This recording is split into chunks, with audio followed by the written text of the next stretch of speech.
Hello મિત્રો, શિયાળાની ગુલાબી ઠંડીની શરૂઆત થઈ ગઈ છે અને વિન્ટર એ એવી સિઝન છે કે જેમાં આપણને ખોરાકમાં સૌથી વધુ વિવિધતા જોવા મળે અને સાથે સાથે ખાવા પીવાની તો ખૂબ જ મજા પડી જાય, ખરું ને?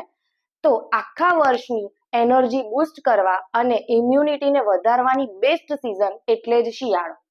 આ દરમિયાન તમે લીલા પાંદડાવાળા શાકભાજી જેવા કે પાલક, મેથી, બીટ, ગાજર, આમળા, લીલી હળદર, ટામેટાનો વધુ માત્રામાં સૂપ કે સલાડ તરીકે ઉપયોગ કરી શકો છો, કે જેમાંથી આપણને vitamins, minerals, fibres, antioxidants, iron વધુ માત્રામાં મળે છે અને સાથે સાથે તે શરીરના મેટાબોલિઝમ માટે પણ ખૂબ જ ફાયદારૂપ છે.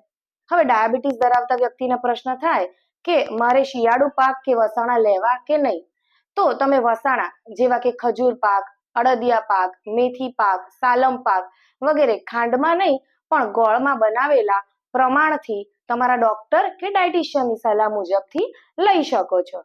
Eat colorful, boost your immunity and enjoy winter. Bye.